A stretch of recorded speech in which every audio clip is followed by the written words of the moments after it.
Chapter 169, Old Mage. I wonder how strong these Kingdom Knights are, and if they can actually kill that monster.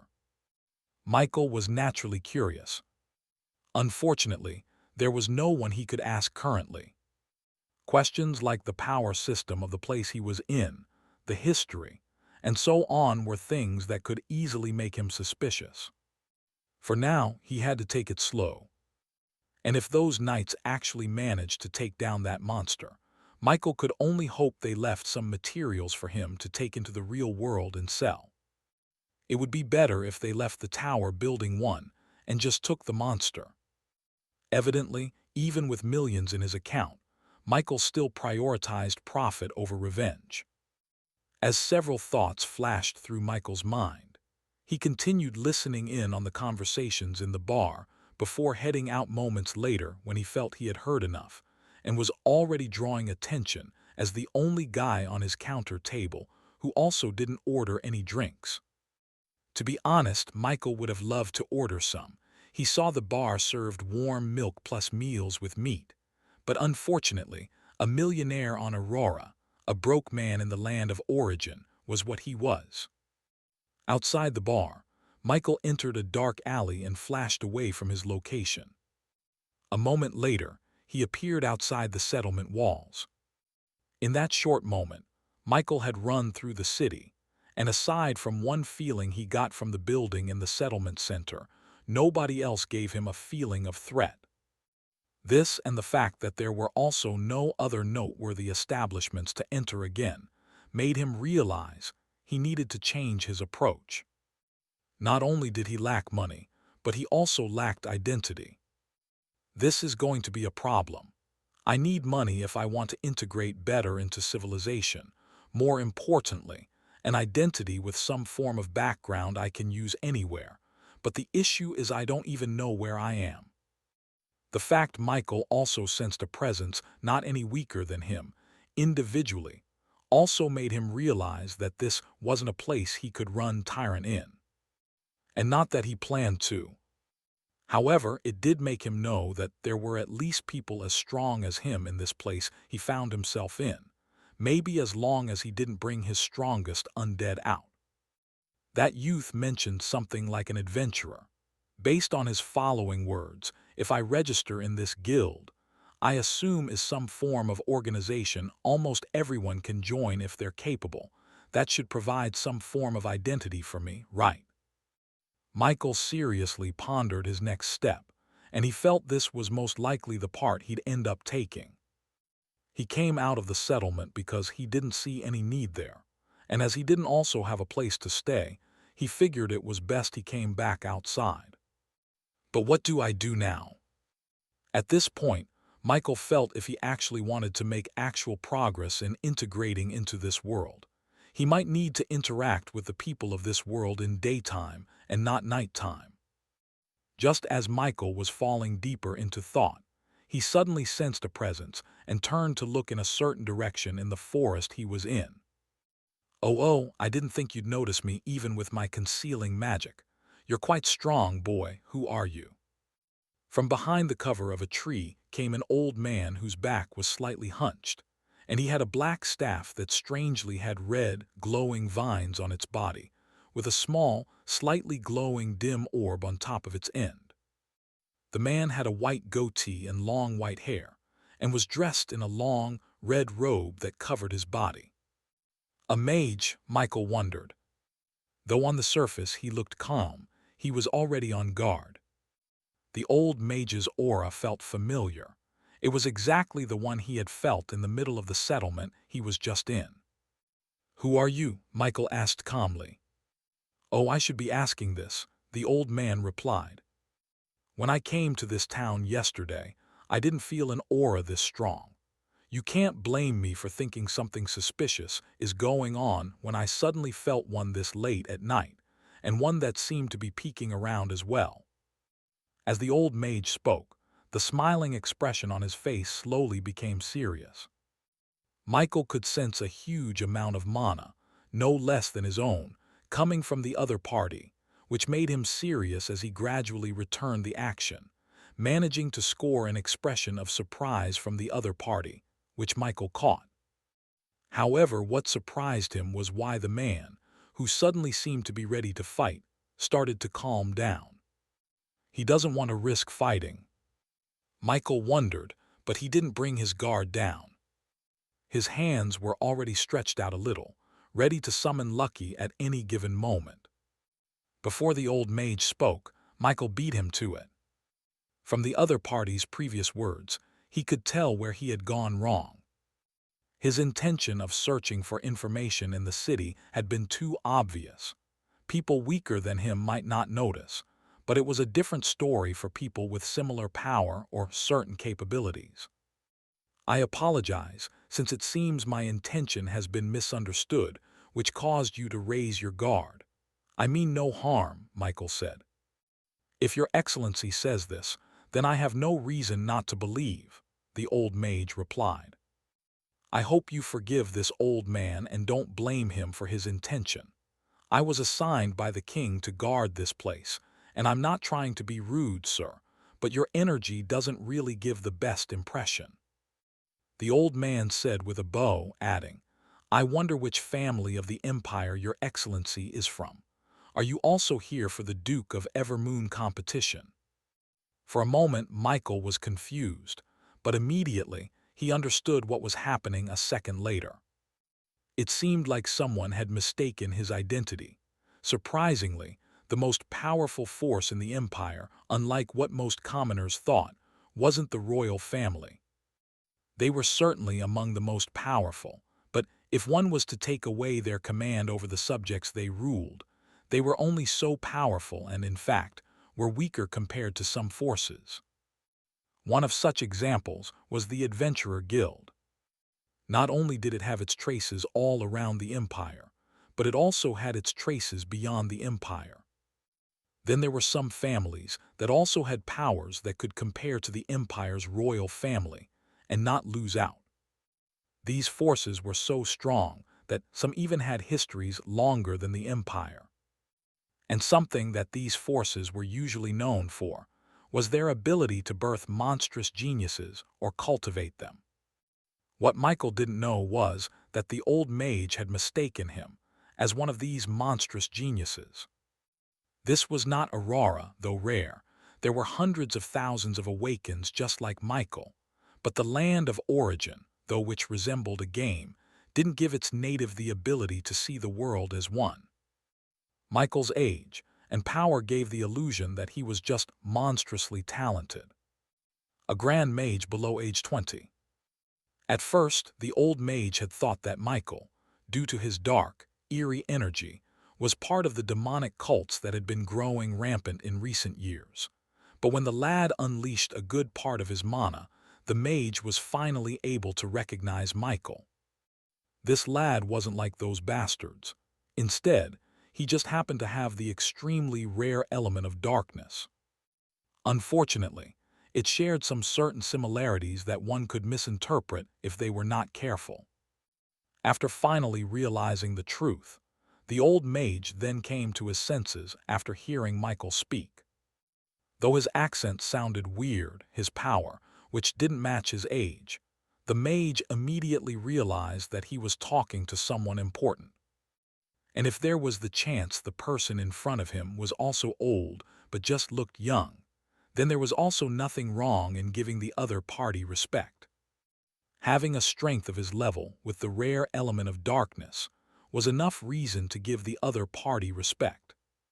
Meanwhile, Michael, who had gotten his identity mistaken, cautiously cast Detect on the old mage after a thought.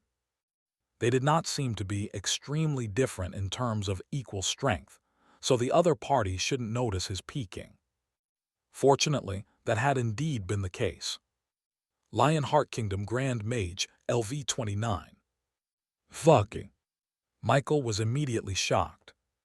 With his experience from the past few days, he could tell there were several ways to tell the strength of someone, and one way was either through the quality of their mana or the quantity. The mage in front of him seemed to have about the same mana quantity as him, though with slightly worse quality, so Michael had assumed the other party was at most in the max level of rank 1. But oh, how greatly mistaken was he. Though he still looked calm on the surface, Michael was extremely on guard inside. With the level of the other party this big, he'd need to take out all his powerful undead to match the other party. Michael also felt a little annoyed. To be honest, Michael recognized a few weak points of his. For one, he had only been a supernatural for only a few days, and his knowledge about his new reality was severely lacking in many ways. Then there was the other one he felt more frustrated about. His lack of skills. It might seem like he had a lot, but Michael knew they weren't enough. Aside from a few, some weren't exactly useful against similarly matched opponents. At least against a true expert like the human mage in his storage ring right now, Michael would lose 8 times out of 10 at least. With his skills, he'd be able to struggle for a while, but that was just it. He'd still end up defeated, because at the end of the day, there was still a gap, especially for the one in front of him who was even an entire rank of power above him. Michael also didn't know if the power system of the part of the land of origin he was in right now allowed their supernaturals to fly at rank 2. But if it did, he was royally screwed if the two parties fought one-on-one. This didn't mean he was scared, though. For one, he was never supposed to even fight an enemy one-on-one, as that would mean disrespecting the other party. He was a necromancer, so he would fight like one. If one undead alone was enough to take care of multiple flying griffins, then Michael believed that he could do the same with just one mage. However, it would likely be more difficult. After all, this was a human, and it could think and use its brain, unlike the 3 griffins that came from the cracks and attacked simply. Though Michael felt the other party might have given him an amazing identity based on the "Your Excellency" address the other party had addressed him with, though curious and tempted to pretend, Michael didn't use it. It was too risky. How was he, who didn't even know his left and right here, supposed to pull off the identity of an amazing person? Michael loved to be delusional at times, but that didn't really mean he was truly delusional. "I don't belong to any family, so please don't use that address with me and make things hard for me," Michael said, but he didn't notice a different reaction from the other party. And sure enough, the words that came next showed that the other party didn't believe him. "I wonder what your surname is called," the old mage said. Michael sighed mentally.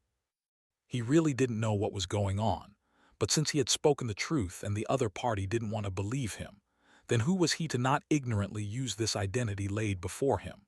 The Lionheart Kingdom was very strong as a force, not only in the empire it served, but in the southern border of the continent as a whole, with 1 great mage and 2 great knights, 3 grand knights and 2 grand mages, and several dozen advanced mages and knights in its court. And this was only for the court people knew about on the surface. The old mage in front of Michael just happened to be one of the 2 public grand mages of the kingdom. A day ago, a strong mana wave that seemed corrupted, like that of the demonic cult members, was sensed by an adventure team who had entered deep into the everlong forest for monsters and natural treasures.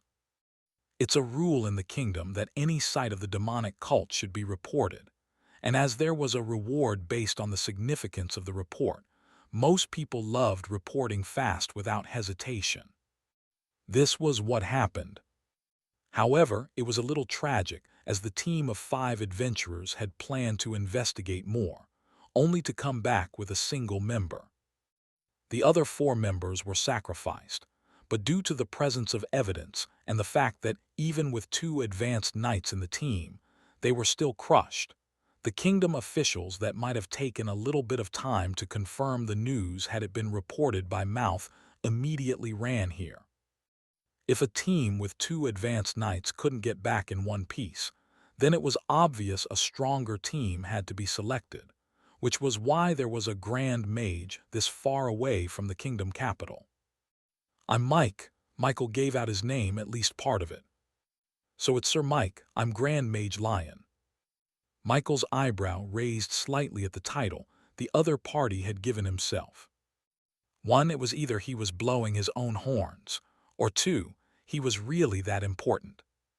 Recalling the news he had heard of the Kingdom Knights, Michael felt it was more of the latter. Just as a few thoughts flashed through Michael's mind, he heard the old mage speak again. Are you perhaps also here for the Duke of Evermoon competition? The old mage was quite curious about this. Among all the high-ranked mages starting from his rank, he was the one that went out the most, be it if not summoned. These past few days, he had seen a lot of youths, at least more youths than there was supposed to be in the kingdom, and some of these youths were quite interesting. The requirement for joining the competition for the princess's hand in marriage and the other treasures was first, one has to be less than 25 years of age, and two, the person had to be an advanced-ranked knight or mage. These two were tough and strict requirements that one would even rarely find in noble families. This directly screened out a lot of people, making the competition only for the best of the best. It was evident the Duke cared about his reputation, or perhaps it was daughters he cared for, or maybe both, and it could also be for an ulterior motive. However, the youth in front of the old mage was one of the very few extremely powerful youths among all those he had seen in the past few days. The Duke was shrewd. As one of the two most powerful dukes of the kingdom who wanted more power now that the king was stepping down, he wanted to use this opportunity to gain more power for his family, which ordinary power can grow below 25-year-old knight or mage. It was almost impossible to see a commoner achieve this with no support, and if he just happened to mess with such a person, it wasn't difficult to manipulate things and take them out. From the start, the competition was never fair. Most people realized this, and there were also some that didn't. Hearing the words of the old mage in front of him, Michael didn't take long to respond. I came to give it a try. However, I'm not from around here, so it's hard to reach the place where the contest will be held, Michael stated. He had listened to quite a lot in the bar, and one thing he had heard was that a certain duke was holding a competition with the hand of his daughter in marriage as the prize, and so on, and other people from outside the kingdom were attracted to it as well. And technically, though he wasn't attracted or interested in the competition itself, he was curious about it. And he was indeed not a native of this place, so technically he wasn't lying, except for the part he said he wanted to try it. The mouth of the mage twitched when he heard Michael reply. Since the Duke wasn't interested in the throne itself, but more power than can be gotten during these times of crisis, the other princes that were also aiming for the throne were after his daughter, and they were certainly not in it to try.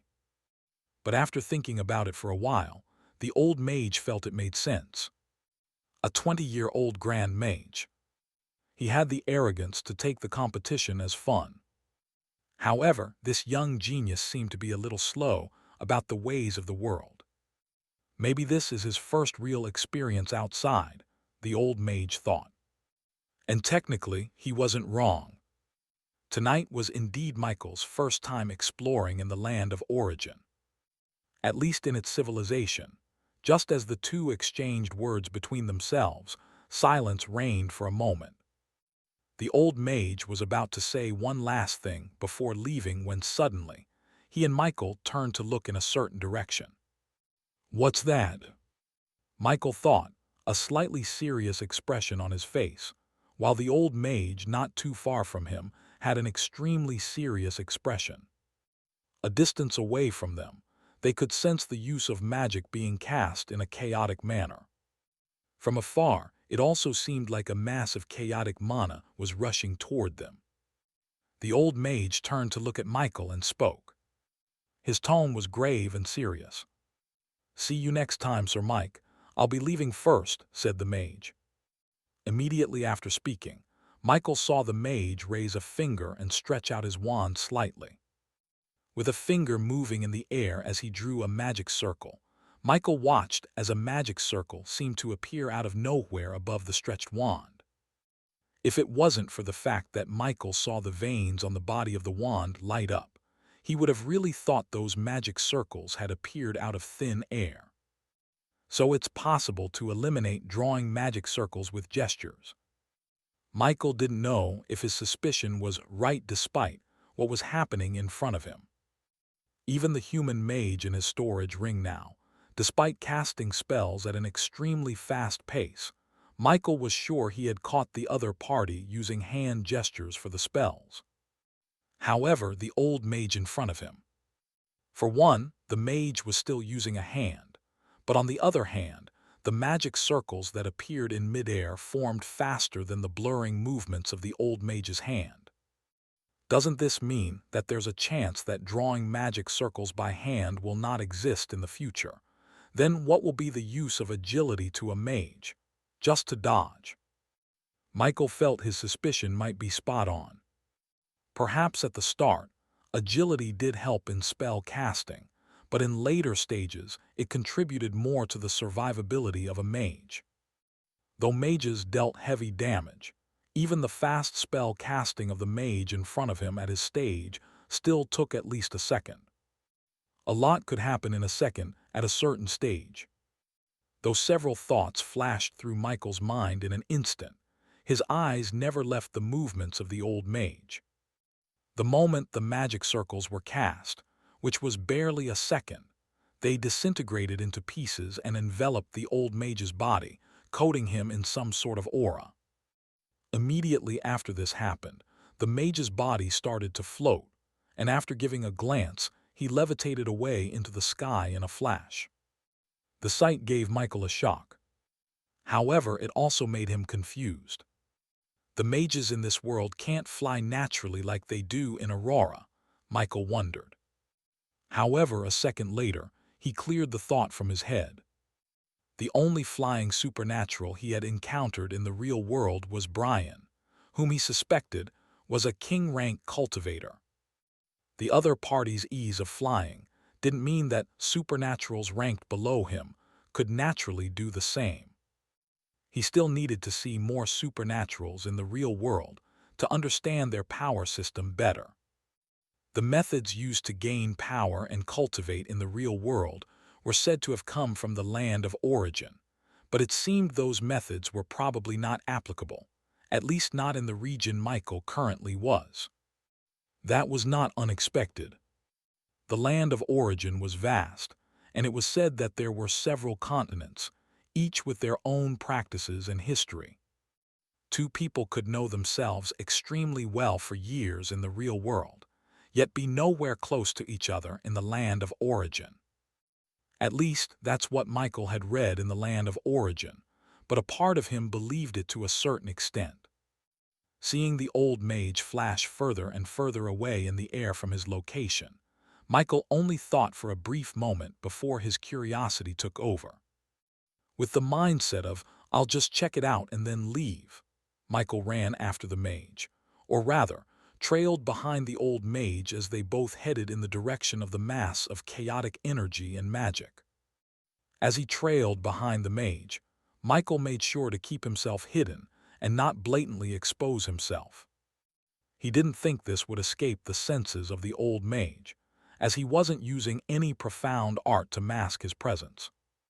It was merely a subconscious action one did when they knew they were doing something they probably shouldn't be doing. As for why Michael didn't fly alongside the mage, there was a reason for that. Though he couldn't fly yet, Michael had an undead that could, but it was exactly because of the identity of the undead that he was unwilling to reveal it outside to the old mage. For one, the other party seemed to have become acquainted with him, and Michael wasn't willing to lose that. It was especially significant to him, because this was his first contact in the land of origin, and one that would probably fasten his integration into this world. With his lack of knowledge of how this part of the land of origin might perceive undead, Michael wasn't willing to risk it. To a man with great senses like the old mage, who had even sensed the uniqueness of his aura without him unleashing it at first, It was a stupid act to think the appearance of this undead would be able to hide the signs of their lack of life in their body. Even if he could tell which body had life and one that didn't, with the old mage who seemed to have decades of experience to boast about, Michael didn't want to risk anything if not necessary. For now, if he needed to fight, then there was no difficulty in playing the part of a spearman for a while. But if he really needed to summon an undead, Michael didn't mind the opinion of others if his life was at stake. It didn't take long for Mage Lion and Michael to arrive at the location they were sensing the mass of chaotic mana from, and the sight left them in shock. Mage Lion's shock originated purely from the sight in front of him, while Michael's shock originated from fear. A traumatic experience that was subconsciously buried deep in him appeared for a moment. Though he wasn't close and was a little far away, Michael could see a large amount of monsters attacking a 20-man group of men in armor. Based on their movements and fighting style, Michael estimated that the men were probably all elite rank 2 superhumans if compared to his world, based on his experience. However, the monsters they fought all seemed to be early commander rank creatures, which was not only stronger than many in the group, but also outnumbered them. If it wasn't for the use of magic, which Michael could see from the lesser armored, dressed men who used magic, if these people were taken out, the group would have been less than half in a few minutes. However, this wasn't what shocked either Mage Lion or Michael. It was the monsters, or rather, the appearance of the monsters. The monsters all had tendrils growing out of their bodies, making them look exceedingly bizarre and wrong. Not odd, but wrong-looking. At first glance, it was creepy. If Mage Lion was shocked by the sight below him, Michael felt a little fear at the sight ahead of him. It wasn't fear of the monsters.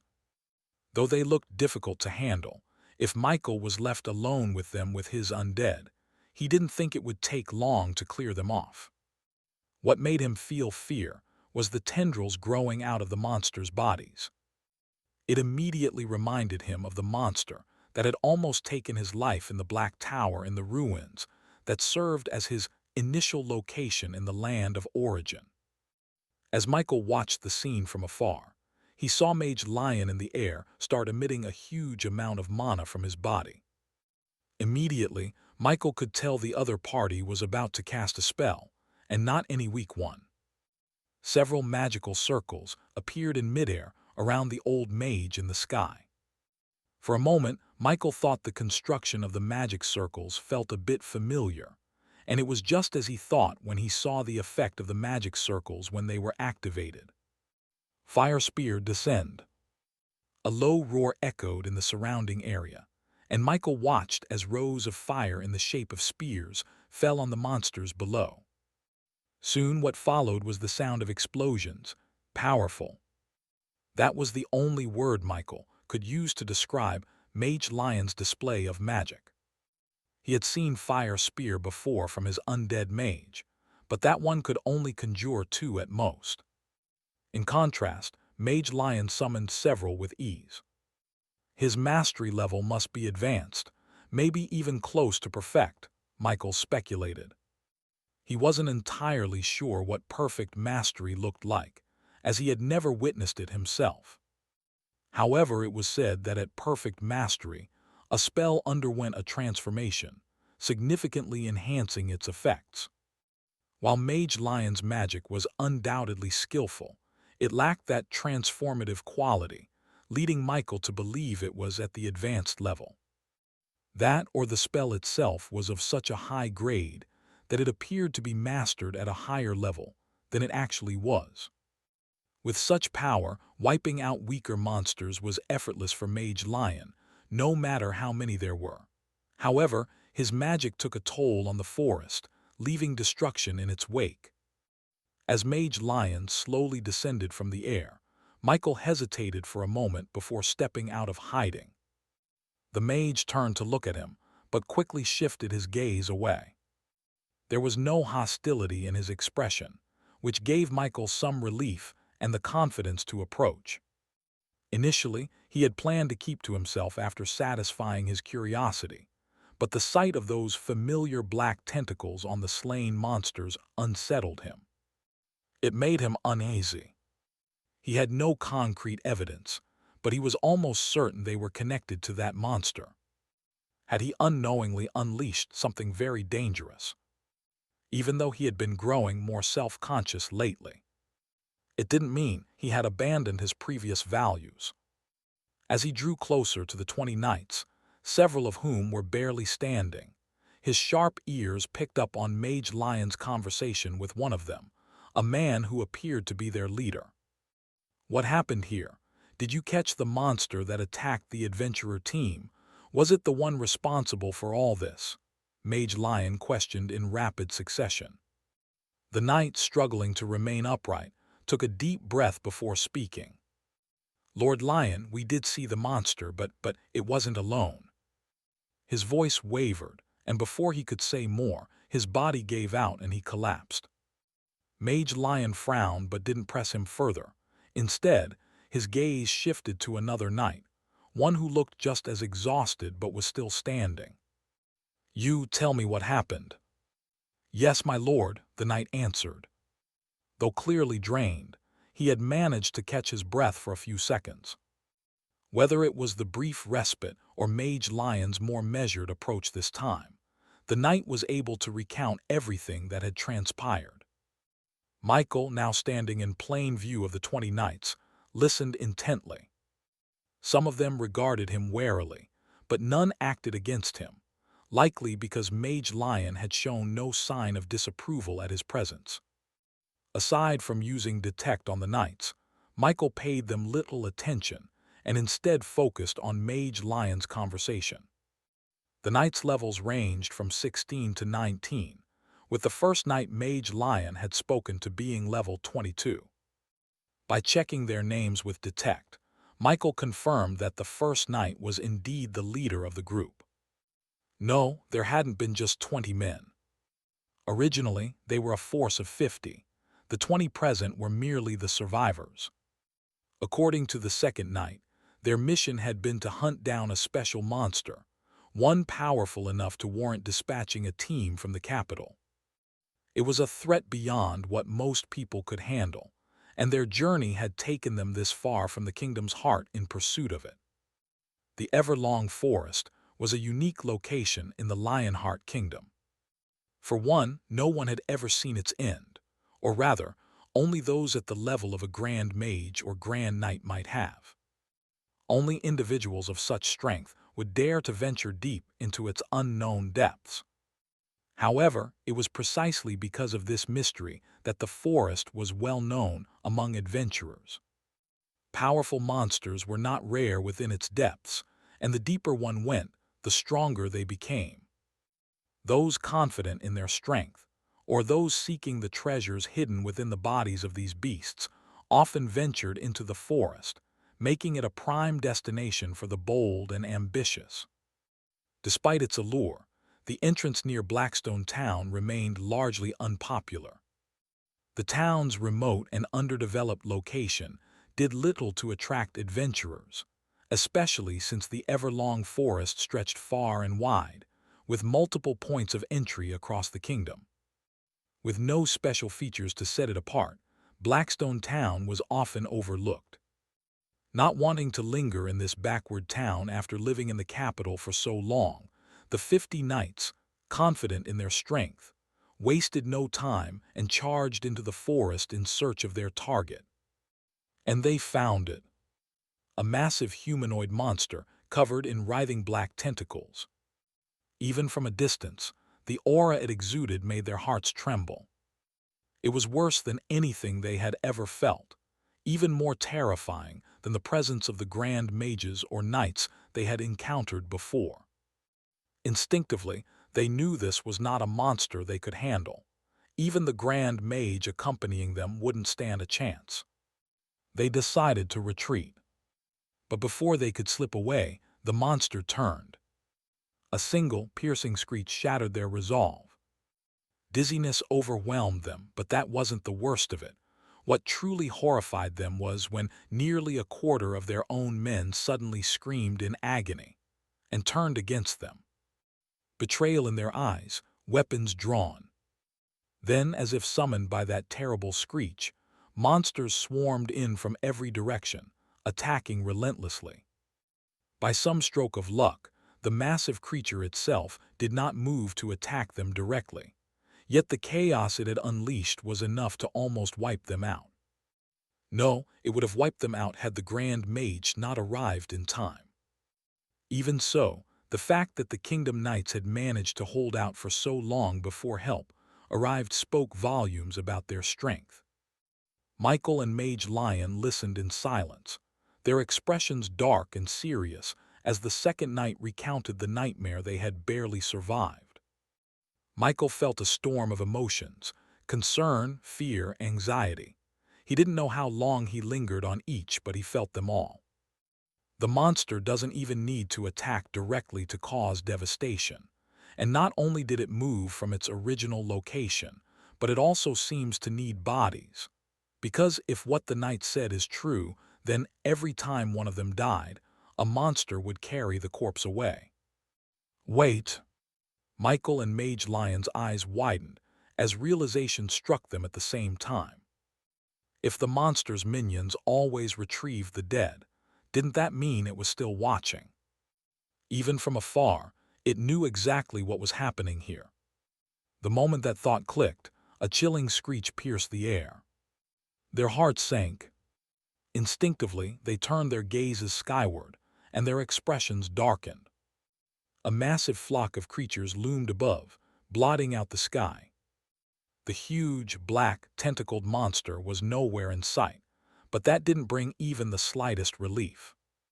Dozens, no, hundreds, of eagle-like beasts circled above, each radiating an aura dangerously close to First Knight's own power. And they all shared the same disturbing trait: black tentacles writhing across their bodies. One look was enough to confirm it. These creatures were no different from the monsters Mage Lion had just killed. "Sir Mike!" Mage Lion's urgent voice snapped Michael out of his shock. "Please assist me in bringing these men out of the forest. I assure you, the kingdom will reward you heavily." His grave tone carried weight, but what truly surprised the exhausted knights was the fact that he had asked Michael for help in the first place. Though they could tell Michael wasn't ordinary, they struggled to understand why someone younger than them, by at least half a decade to a full one, would be asked to assist in such a dire situation. After all, Michael hadn't shown any obvious display of power. Michael was about to mentally refuse when he hesitated. Isn't this an opportunity to integrate myself into this world? There was no better way to build trust than by helping people in their time of need. His experience in the real world after the chaos, and even before, had taught him that much. But was it worth risking his life for these people? There was no sign of the true monster controlling these creatures, but that didn't mean it wasn't nearby. From his previous experience, Michael knew that Hat-Thing could truly kill him. He hesitated, weighing his options. However, the monsters above made the decision for him. With a screech, the eagle-like monsters in the air all started to attack. In fast movements, they dived down at the people below. Since they were too far away, Michael couldn't use detect on the eagle-like creatures. But from the aura they gave off, he could tell they were all still rank 1 monsters. None were close to rank 2. Individually, they didn't seem difficult to kill, but with hundreds of them in the sky, the sight was terrifying. Like they say, even ants can kill a lion, let alone a swarm of magical beasts. At that moment, Michael made his decision. Wasn't it just about keeping most of them alive, while ensuring his own survival? Then he'd do it, but that was as far as he was willing to go.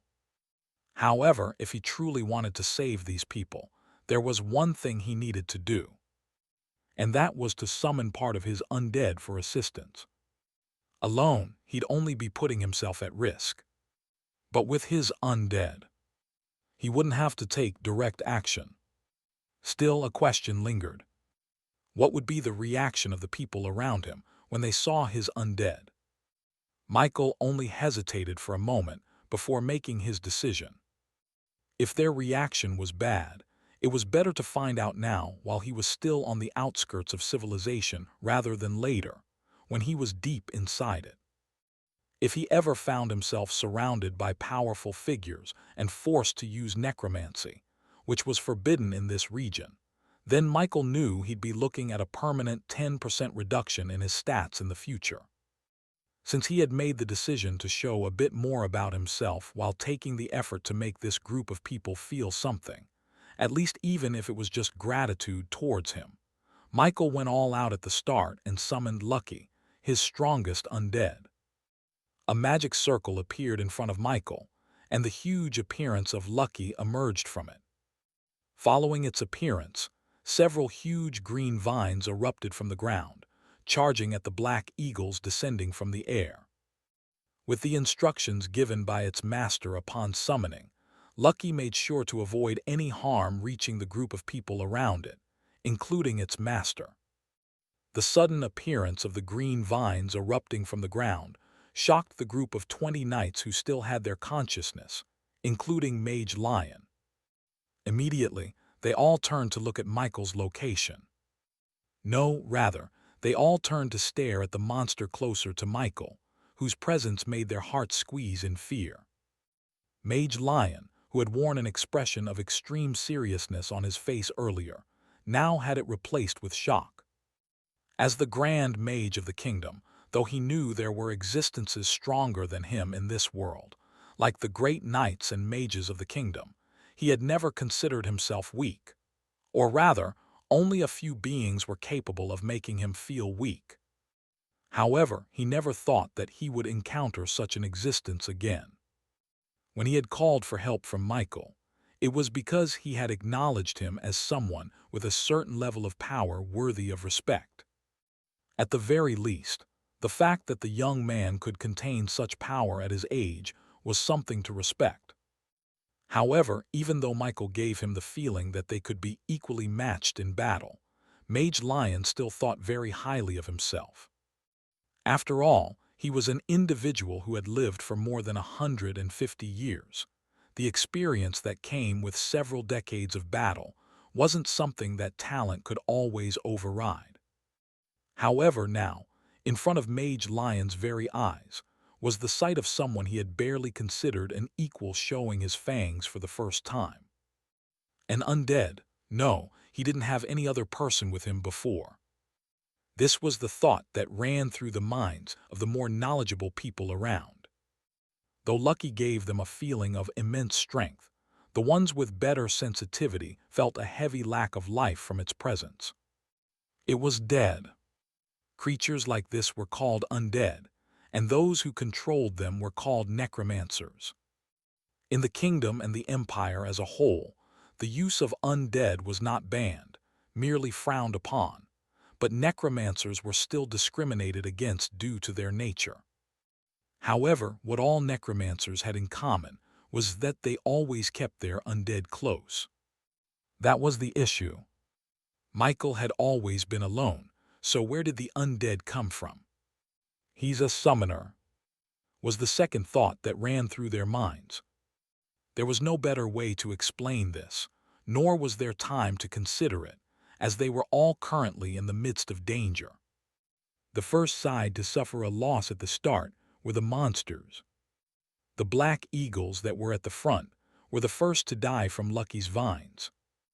However, to Michael's surprise, who had expected the black eagles to continue charging forward even at the sight of their fellow monsters' deaths, just like the monsters that emerged from the cracks in the real world, all of these ones actually stopped and flew upward. Though not all of them were able to escape from the range of Lucky's skill, a good number of them still managed to. For a moment, both monsters and humans stayed still and did nothing. That was until Michael spoke, snapping the people on his side out of their shock. Are you going to stay there and do nothing? The loudness and tone of his voice jolted the knight group, and Mage Lion out of their daze. Finally recovering, Mage Lion immediately took control again. For the ones that are able to walk and have strength, carry those that cannot or have fallen unconscious. We leave no comrade behind, we leave. The commanding voice seemed to ignite a new surge of strength within the group of knights, who immediately followed the order. All of this played out under the watchful eyes of Michael, who still had his attention locked on the monsters in the sky. Those are Black Eagles, advanced-level monsters whose attacks are purely physical. They live in large groups. If your summon can hold them off, we should be able to escape the forest. At some point, Mage Lion had appeared close to Michael and started speaking to him about the characteristics of the monsters above. Advanced level, summon. Michael was unable to fully grasp the implication of these two terms until a moment later. Advanced level, is this a way of classifying the strength of creatures in this part of the world? And summon, they think lucky is a summon. This much was what Michael could gather from the two words Mage Lion had just spoken. However, he was uncertain whether his assumptions were correct. Unfortunately, this wasn't the time to ponder these things, so after giving a nod and a hum to Mage Lion's words, Michael continued keeping his eyes on the monsters above.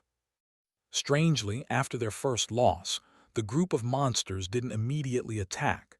They just hovered in the sky, glaring at the group of people below. They also did nothing, even when Michael and the group of 20 knights plus Mage Lion began to retreat. They simply maintained their stance in the sky. However, what made Michael nervous was that he could constantly feel some sort of gaze on him, one that made him feel very uncomfortable. He felt he was being paranoid, but something told him that monster was probably staring at him right now, even though there was no sign of its body in the environment.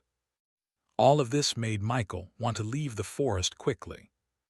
Fortunately, this was the same feeling the others had, as they all hurried their retreat. Like before, the group of beings in the sky did nothing but stare at them as they retreated. It wasn't until the group had moved a little further away that the monsters dived down again. However, this time, it wasn't for Michael and the people around him, but for the monster corpses on the ground. Using their claws, they swooped down, grabbed the bodies of their fallen companions, and then flew back into the sky, retreating deeper into the forest. All of this played out before the eyes of Michael, who was retreating with the group of knights and Mage Lion, with Lucky beside him.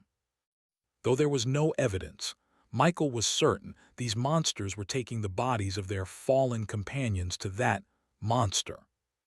In a way, it proved that the mysterious monster seemed to be in need of bodies. For what reason, they did not know. However, regardless of what it was, at least they were able to escape, and that was what mattered most. The moment the group emerged from the forest, Michael unsummoned Lucky, sending him back into the netherworld. However, no one stopped, and they continued moving toward the walled settlement. Michael could have separated from the group, but wouldn't that defeat the entire purpose of saving them? With an attitude like he was one of them, Michael simply tagged along. It didn't take long for the group to reach the center of the settlement. This was Michael's second time here, and also the place where he had his first interaction with Mage Lion. Not only was the central section of the settlement better maintained, but it also housed several important establishments, like the one standing right in front of Michael. The town mayor's manor. Among all the buildings in town, it was one of the largest and most luxurious. When he first laid eyes on it, Michael hadn't expected that its owner would end up serving him this very night. Truly, some things just happen. Looking at the group of injured knights, who had left strong but returned confused, the mayor of Blackstone Town didn't hesitate to mobilize all available staff to attend to the kingdom's knights. Serving Mage Lion was a given, an honor even. However, what conflicted the mayor was Michael. He had never seen this man before, nor did he know anything about him. But seeing how the Grand Mage treated him as an equal, and how the knights who had ventured into the forest looked at him with awe, it didn't take much reasoning for the town mayor to realize that this was an extremely important figure. What he didn't know, and would have never guessed, was that while Michael was indeed highly regarded by Mage Lion, it wasn't because he was the son of some noble family. It was because he was just as strong as some of the most powerful individuals in the kingdom. Of course, the mayor couldn't be blamed for reaching his conclusion. Even Mage Lion still believed Michael came from a noble lineage, as his current strength wouldn't make sense without strong backing. Unfortunately, this was Mage Lion's first encounter with an awakener. Had he met Michael's peers, those who were capable and had awakened 2 years earlier, he would have been even more shocked. Since there were no mages capable of healing magic, but a few health potions were available, the injured knights could only roughly bandage themselves, stabilizing their condition and removing themselves from immediate crisis. However, to fully recover, they would need to return to the capital. After this, only a few would continue serving as knights, making the casualties even more significant for the kingdom. Though there were other knight teams like this one, cultivating these 50 strong men wasn't cheap. Aside from this, we might need to report this to the great knights and mages of the kingdom, Grand Mage Lion. After settling into the town manor, Michael, who had expected to be placed in a separate room or somewhere else, was unexpectedly led to the office of the town mayor, where they were discussing the recent issue. Mage Lion and Michael were offered seats, while the mayor stood by Mage Lion's side as they all listened to the words of the knight captain, who had recovered slightly thanks to his amazing natural recovery rate. When the knight captain spoke, he was a little anxious, careful not to say anything that might displease Grand Mage Lion. After all, despite their different supernatural professions, the other party was still his superior, and if he wanted to ruin his life, it would be as easy as cleaning one's tooth. Saying they needed someone stronger could easily offend him, which made the knight captain feel even more nervous. Fortunately for him, Mage Lion wasn't that petty. "You're right, we'll need at least that level of power. This monster isn't just special, it's extremely powerful. I wouldn't dare say I could take it on myself," Mage Lion stated with a serious expression. To be honest, this was just him saving face. Though he was recognized as a grand mage with godlike abilities in the eyes of mortals, only Mage Lion and his peers knew the true extent of his power. He was strong, but within his rank, he was still just at the beginning. Even so, his power was still rare, and few could compare to him. However, had it not been for the young man beside him, though Mage Lion was confident he could have survived, he didn't dare say things would have ended as perfectly as they had, thanks to the young man's assistance. Thinking of this, Mage Lion turned to look at the youth seated beside him, who had a contemplative expression on his face. If this man truly joins the Duke of Evermoon competition, he will either win easily, or if there are people capable of stopping him, the entire kingdom, and even beyond, should prepare for the year of their lives. Mage Lion couldn't help but think back to the wolf the youth had summoned. He had no doubt that creature was at least as powerful as him. No, it was far more powerful than him. If Michael were to hear Mage Lion's thoughts, he wouldn't be surprised. Though Lucky wasn't yet a rank 2 existence like Mage Lion, as an extraordinary rank creature, it was just as strong as one. If Mage Lion could match Lucky's undead prowess at his level, it only meant the other party was special in his own right. With his vast experience, Mage Lion could tell that the energy radiating from both Michael and Lucky felt a lot like necromancy. Yet, despite living for over a century, he had never seen a necromancer summon their undead from nowhere. They always carried them everywhere. However, he was aware of special undead existences that had nothing to do with necromancers. Having one as a summon was the most plausible explanation he could deduce from what he had seen. In any case, whether the youth had ties to necromancy or not, one thing was certain: he was undoubtedly strong. "Is there anything Sir Mike would like to input?" Immediately, all eyes turned to Michael at Mage Lion's words. Among them, the one most curious about Michael was the town mayor. As someone who had secured his position through connections, he prided himself on knowing of every noble, even those he had never met and likely never would. But this Sir Mike, who was he to be treated on the same level as Mage Lion? It wasn't the only type mayor who was interested in Michael's identity. In fact, all the knights Michael had saved were interested in this mysterious youth identity. Unfortunately, they were warriors of the kingdom, so they were even more doomed to not know Michael's identity. In fact, anyone was doomed already the moment they thought Michael had an identity. Michael raised an eyebrow in surprise. He hadn't expected to be included in the conversation. In fact, he was surprised they even allowed him to listen in the first place. Though he had been the one to rescue them, given the nature of the situation, it wouldn't have been odd if they had excluded him entirely. But they hadn't. Though confused, Michael was naturally pleased. This gave him a chance to familiarize himself with the people of this world and integrate better. What concerned him, however, was the identity they seemed to be assigning him. From his observations, it was a fitting one, but also one that could turn against him later. And for some reason, Michael had a strong suspicion that it would. Still, since he had already stepped onto this path, there was no turning back. In any case, he had told them from the beginning that he was no exalted figure, yet they refused to believe him.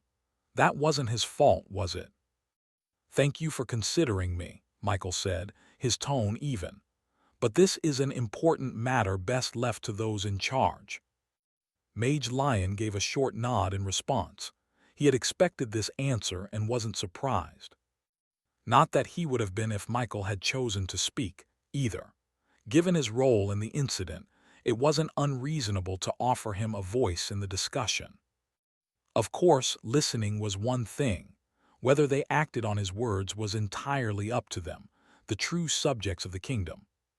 Seeing that no one else was going to speak, Mage Lion took control of the conversation once more. "Regardless of what happens next, we need to reach the capital soon. Leaving that monster unchecked could result in many casualties. At the very least, a town this close is in grave danger." At those words, Michael glanced at the mayor and saw the man swallow nervously. Mage Lion wasn't finished. "Fortunately, we now have more knowledge of that creature's power. The loss of Lionheart's brave soldiers was not in vain." As he spoke, Mage Lion turned to look at the knight captain, who seemed like he was on the verge of tears. Even in a fantasy world, being praised by a superior was a satisfying feeling. After years of training under the kingdom, most knights accepted the idea of dying for their homeland. However, that didn't mean they were mere puppets. If they had to give their lives, most at least wished it would be for a just cause, one where their sacrifice was acknowledged and appreciated. Mage Lion wasn't finished. "Though we can't retrieve the remains of our fallen warriors to lay them to rest or give their families the closure they deserve, I promise you this: it won't be long. Their sacrifice will not be in vain." His words carried weight, and the knight captain gradually calmed down. He straightened his posture before giving a salute, a small smile forming on his face. "It's our duty to die for the kingdom if needed, sir. I'm sure my brothers up there would agree with me, haha." Mage Lion gave a firm nod. "MHMM. Return and rest up. Try to calm your other teammates. We leave at daybreak tomorrow, so use this time to recover your strength." To be honest, Mage Lion would have preferred to leave immediately. However, it was already deep into the night, and if any unexpected variables arose during the journey, it could lead to unnecessary complications.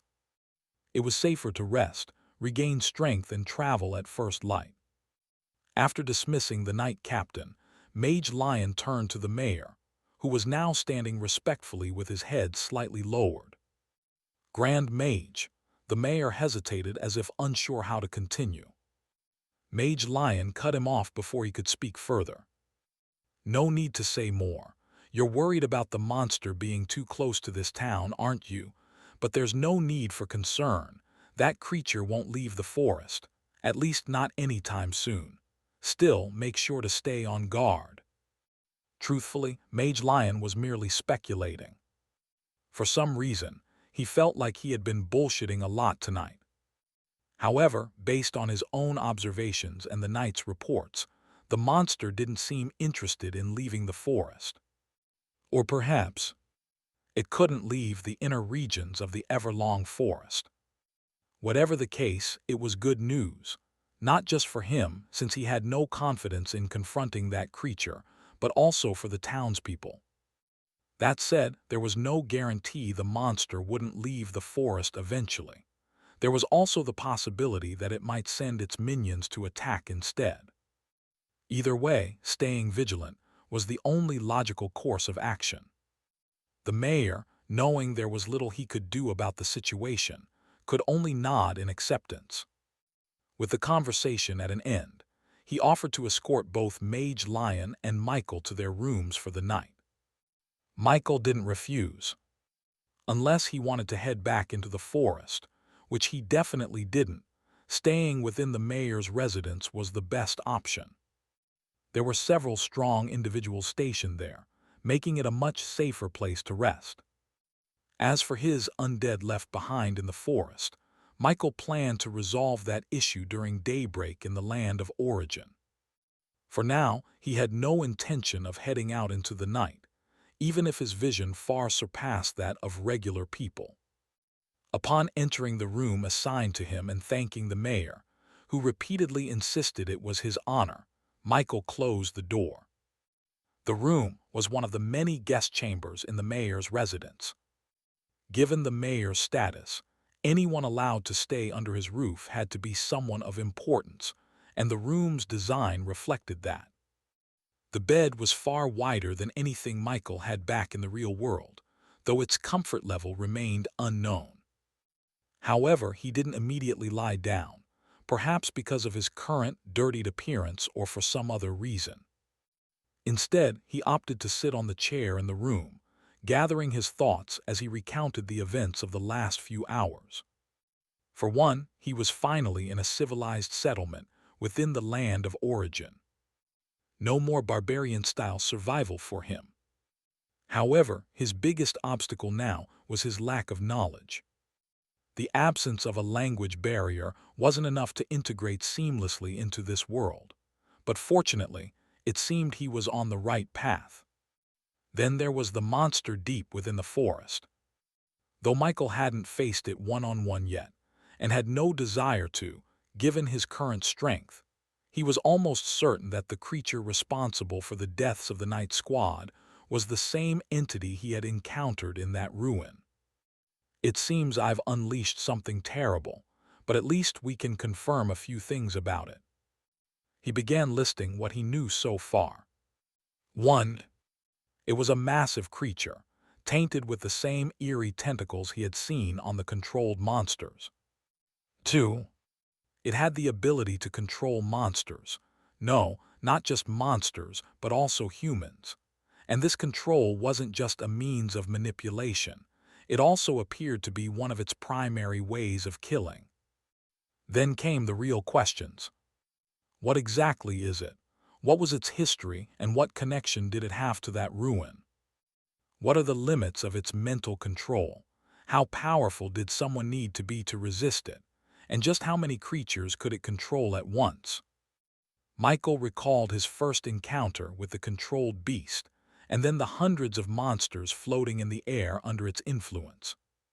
Even if there was a limit, it was definitely not a low one.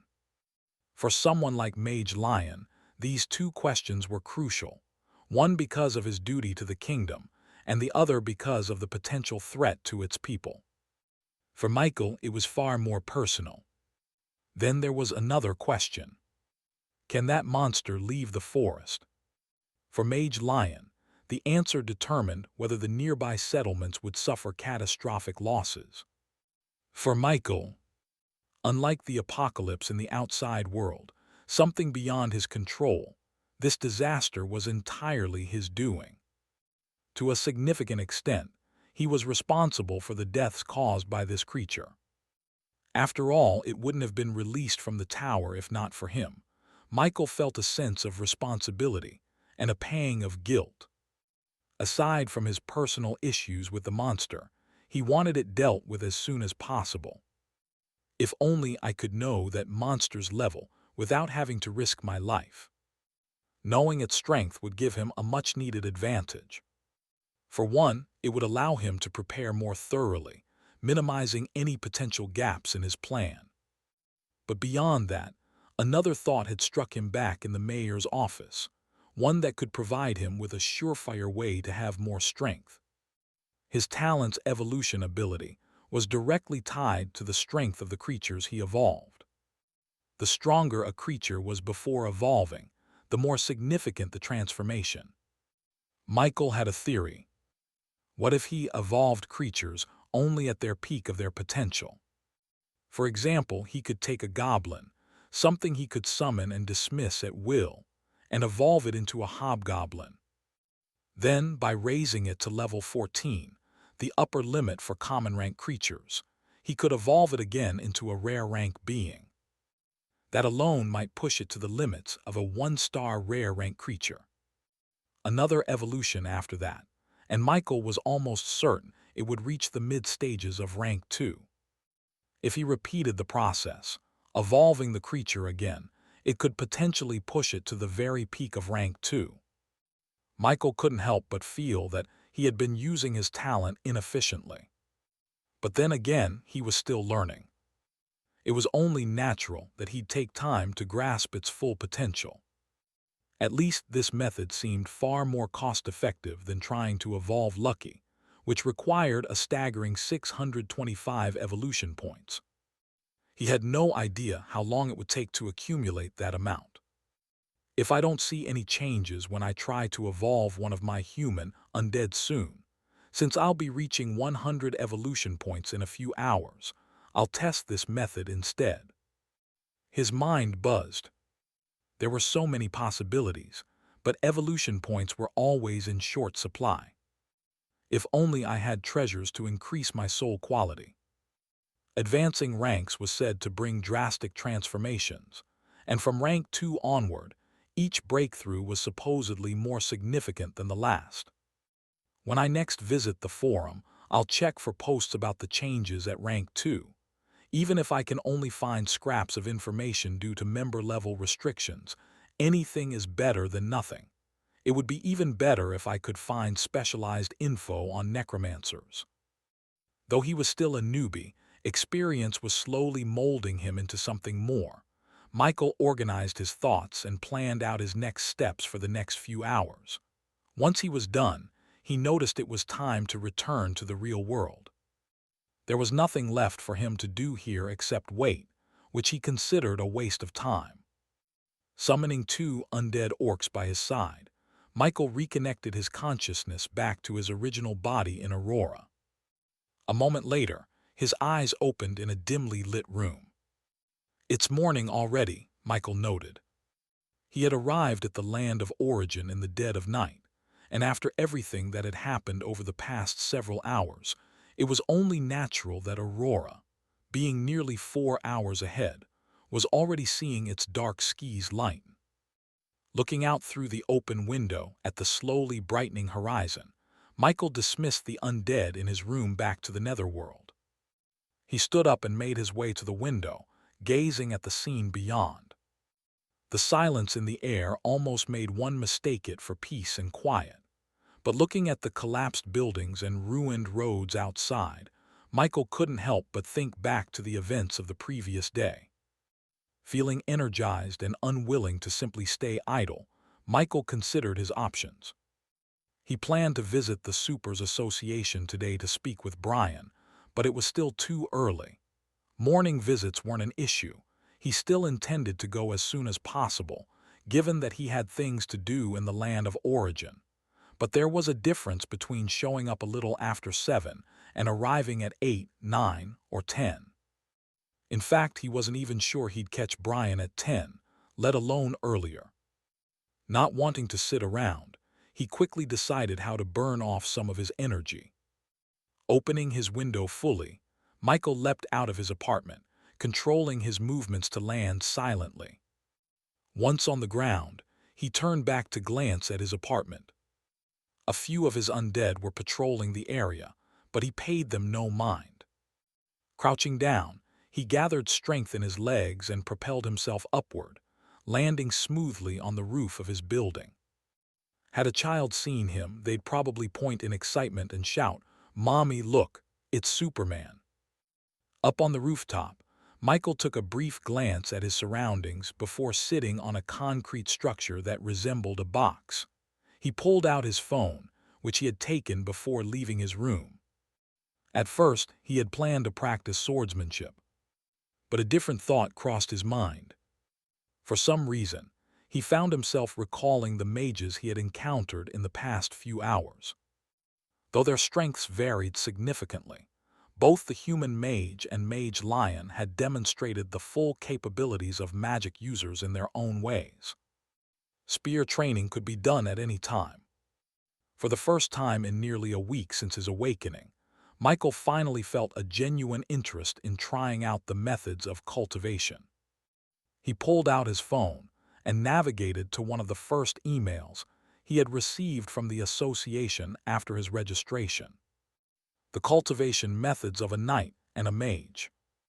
The two most popular supernatural professions in Aurora. There were two main cultivation systems in Aurora: the knight and the mage cultivation systems. Under these two, several variations existed. Simply put, the knight path primarily focused on the physical aspect of supernatural power, while the mage path was more mysterious and energy-based.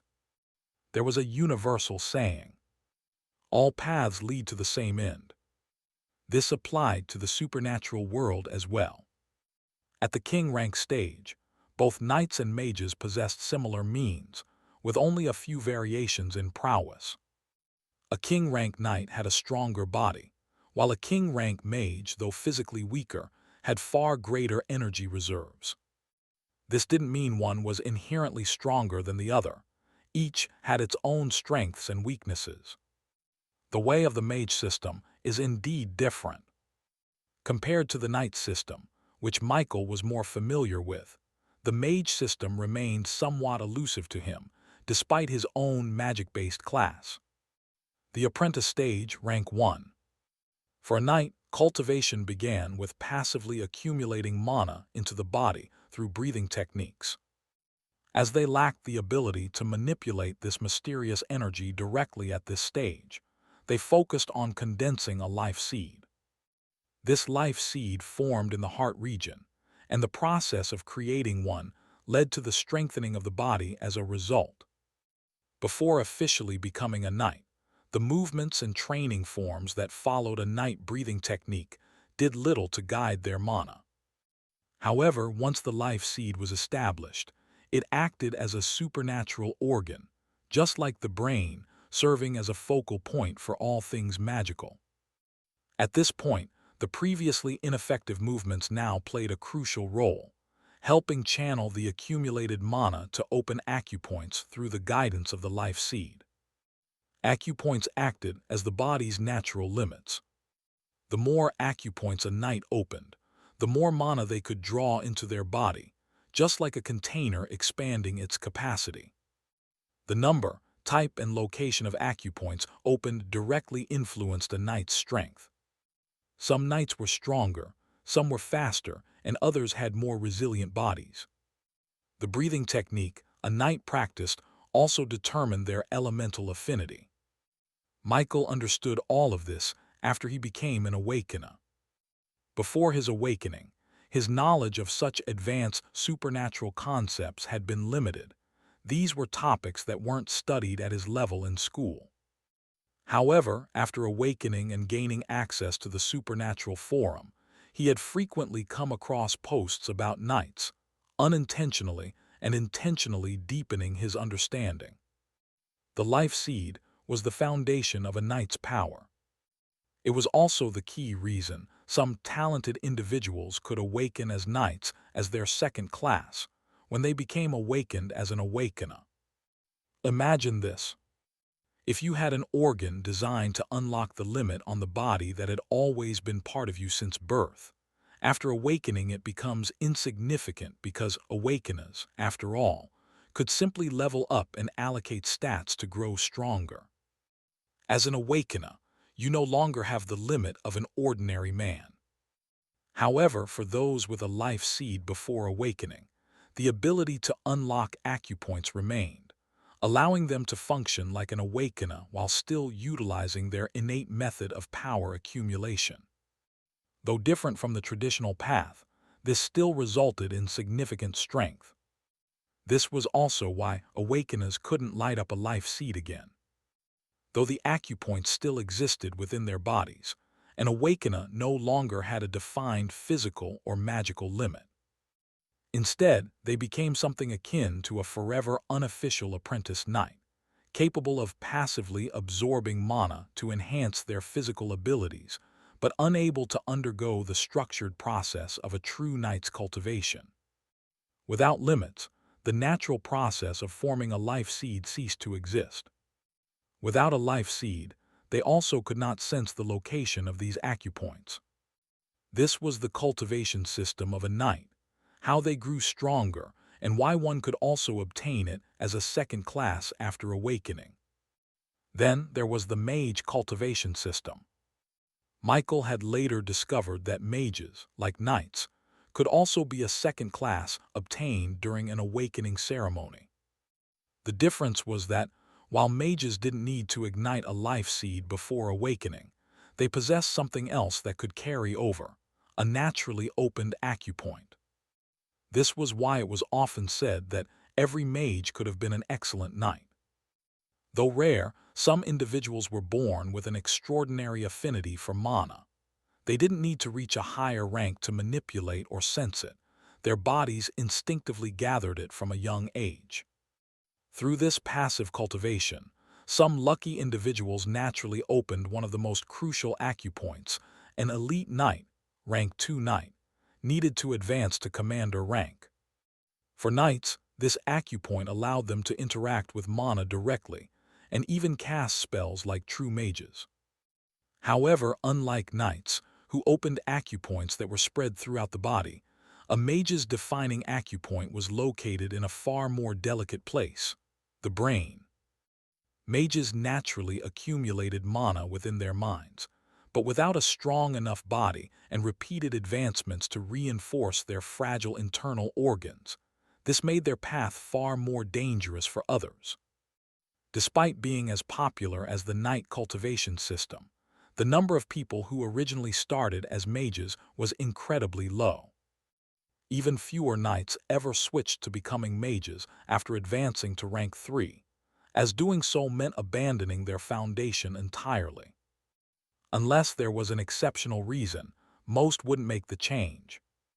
Mages possessed incredible versatility and numerous means to fight, but that didn't mean knights were weak. Knights had fewer techniques, but they were just as formidable in their own right.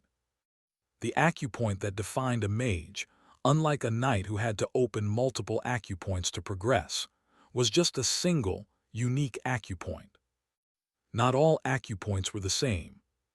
Some merely increased a supernatural's mana capacity. Others, however, were special. Opening them granted abilities such as elemental affinity or elemental manipulation. These acupoints were incredibly difficult to open. For both mage apprentices and rank 2 knights, awakening this acupoint granted them access to their sea of consciousness, a unique internal realm that was often called the sickle of consciousness, or the mana pool. Knights possessed mana reserves due to their life seed, but a mage's mana pool was exactly as its name implied. An advantage mages had over knights was that they weren't limited to a single affinity. This didn't mean they could wield all affinities, but unlike the knight cultivation system, where one's breathing method most times determined a fixed elemental path, pure mages could interact with multiple affinities as long as they had even a slight natural connection to them. The mage cultivation system provided by the association wasn't one that was created for the purpose to become a mage. After all, mages were either born with the talent or switched to after advancing to rank 3. Instead, what the association provided was a visualization method, a technique to enter the sea of consciousness, and the method to draw mana into it to expand one's mana pool.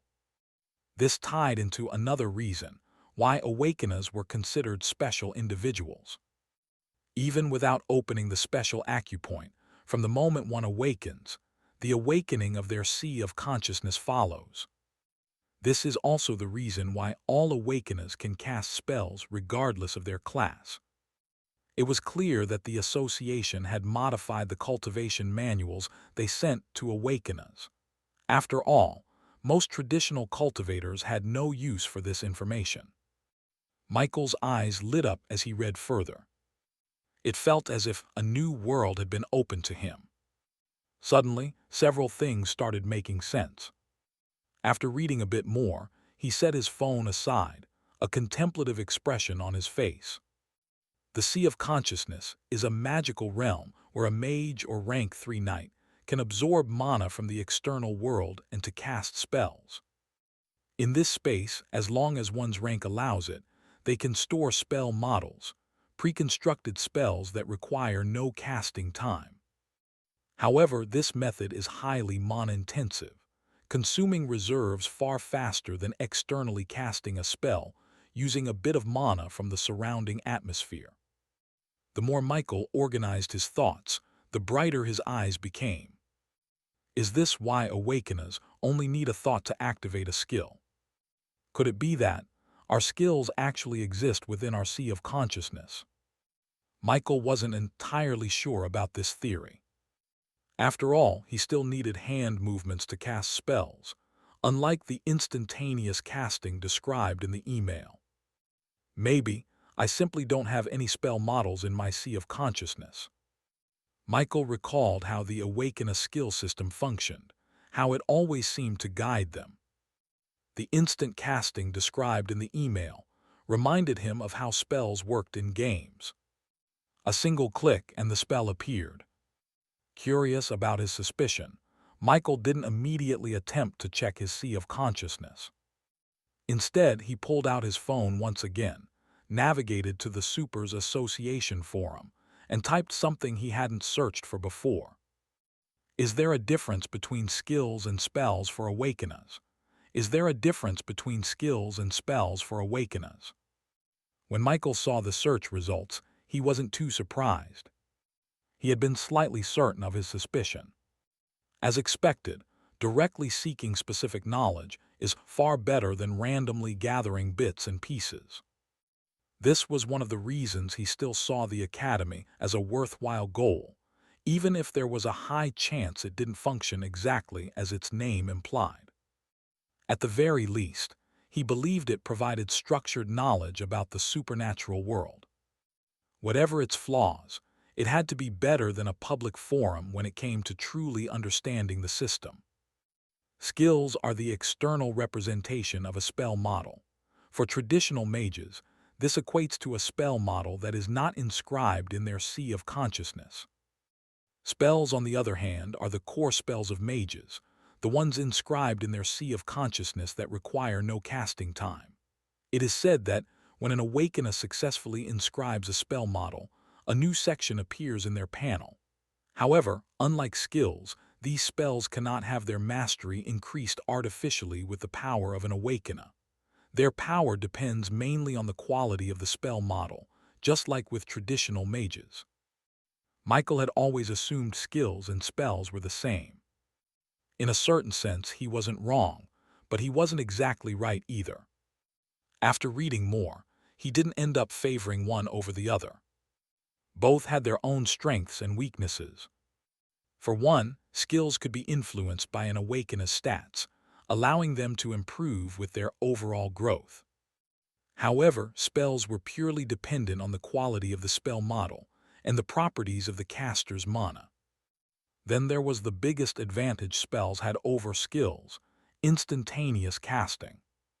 The more Michael thought about it, the more he realized that spells inscribed in the Sea of Consciousness functioned like trump cards for both awakeners and traditional mages. That said, the main method of casting magic still involved drawing spell models, commonly known as magic circles, using the caster's mana as fuel, with a little assistance from the surrounding atmospheric mana. The more Michael read, the more he understood. Finally, feeling he had learned enough, he eagerly set his phone aside. It was time to check out his Sea of Consciousness. Michael took a deep breath, steadying himself. Then, following the visualization method described in the mage meditation technique sent by the association, he closed his eyes and focused. At first there was nothing, just the faint hum of his own thoughts, but as he continued, a strange pull emerged from deep within him. Something stirred.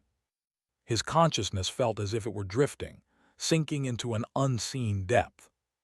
A strange sensation washed over him, like plunging into endless waters, yet he wasn't drowning. And then, he saw it. A vast, dark space stretched out before him, its surface rippling like liquid starlight.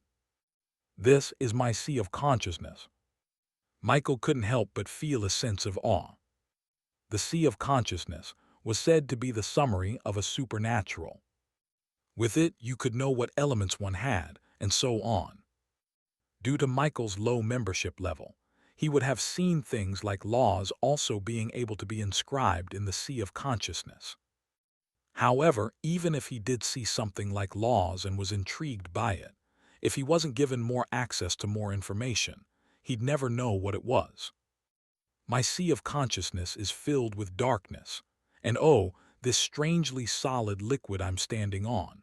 Does that mean I have the element of darkness and water? Michael wasn't sure.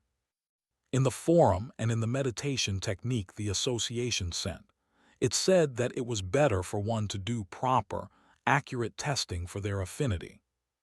Just because he saw liquid in his Sea of Consciousness didn't mean it represented water affinity. It could just be there. Cases like this weren't rare. Among the two elements he suspected he had, Michael was more willing, or rather he knew, he had an affinity with darkness. If not, he wouldn't have been able to cast an undead spell in the first place. Being an awakener, though one could theoretically use spells from other classes, there were times when certain requirements had to be met. This also served as a limitation. For one, you could be a water mage and have the ability to use healing magic, but still be unable to use light element healing magic. Or could not cast a fireball like a fire mage, but for physical skills, you might even be able to use berserk as a priest. Even in the Awakener system, compatibility was a thing. Michael turned to look at his form in his Sea of Consciousness. He looked like a figurine of blue mass floating in the empty dark space. After giving his energy form a look, Michael turned his attention back to his Sea of Consciousness. Like I thought, there are no spell models here.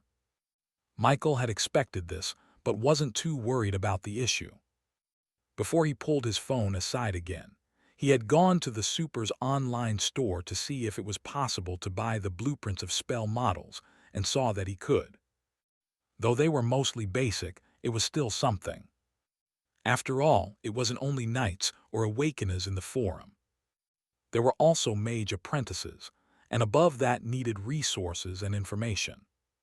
Though Michael would very much like to start filling up this space with spell models, he wanted to try out the meditation method to increase his mana pool.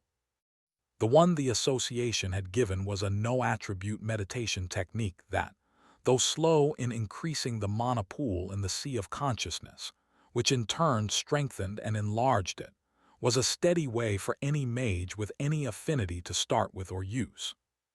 In the outside world and in the sea of consciousness, both Michael sat in a lotus position and started using the meditation technique. As Michael sank deeper into meditation, he followed the breathing pattern outlined in the meditation technique. A slow inhale, a steady exhale.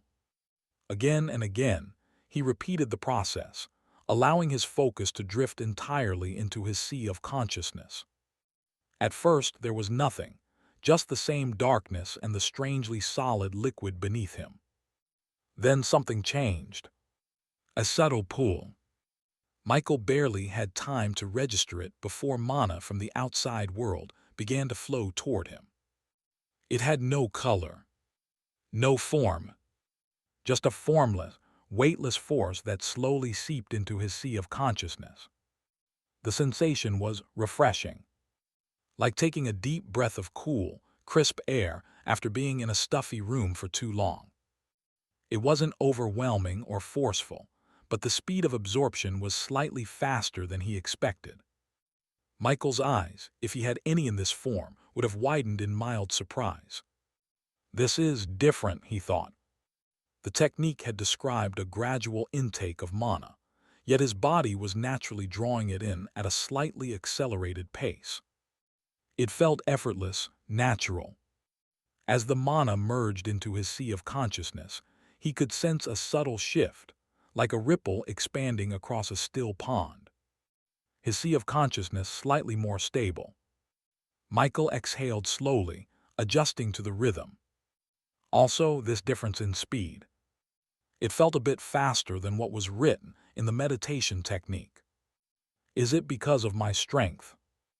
Michael felt that could only be the reason. When he opened his eyes in the real world for a brief moment, a panel appeared in front of him. You have learned no attribute mana cultivation technique. No attribute mana cultivation technique basic mastery proficiency, 1.23%. A technique to access the sea of consciousness, strengthen it, draw spell models, and increase mana. At basic mastery, the speed of absorption is normal. I got a skill.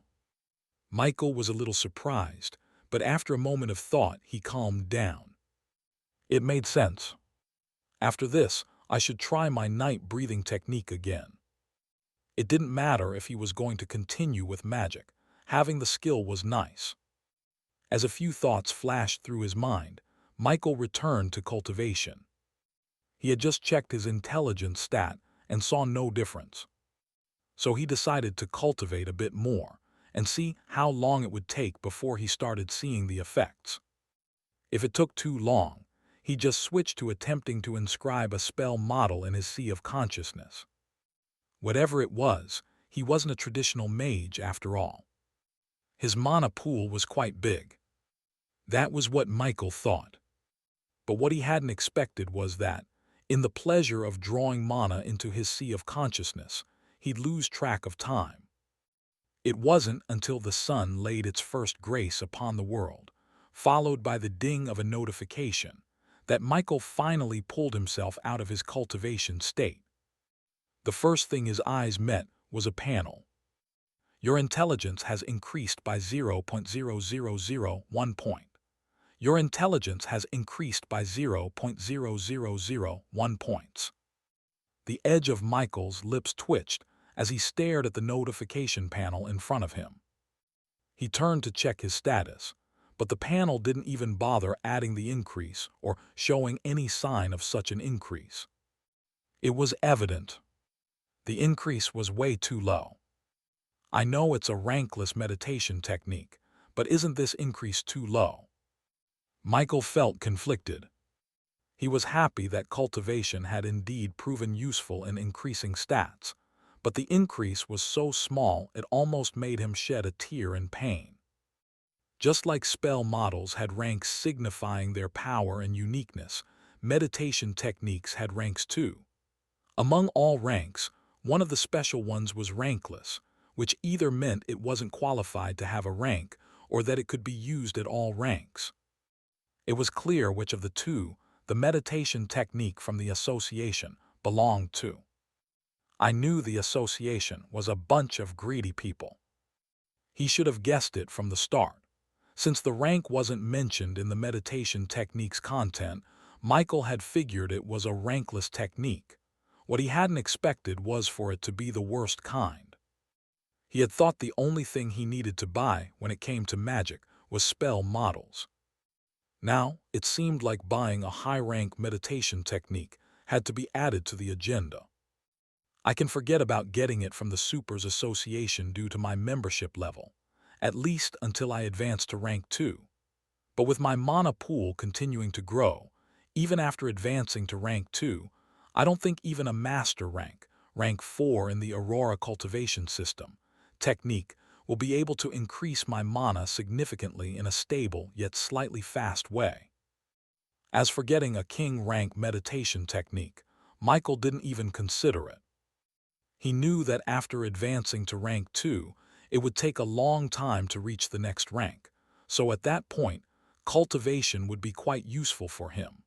Only a rank 5 meditation technique would provide the rapid pace he envisioned. However, knowing that meditating was at least working put Michael in a good mood. Even if the increase wasn't much, the calming pleasure that came with meditation was great. Still, this experience made him value his attribute points, and the stat increases that came from leveling up as a human necromancer even more. Knowing it wasn't appropriate to cultivate any longer, Michael stopped. There were other things he needed to do. One was meeting up with Brian to see if there was any information he could gather, and the other was handling matters in the land of origin. However, due to getting carried away with cultivation, going to the association branch had to be put aside temporarily. The same went for discussing moving out with Aunt Mia. What Michael hadn't expected, however, was that when he returned to his room, Aunt Mia would coincidentally knock on his door, looking to have a conversation with him. The conversation was simple and short.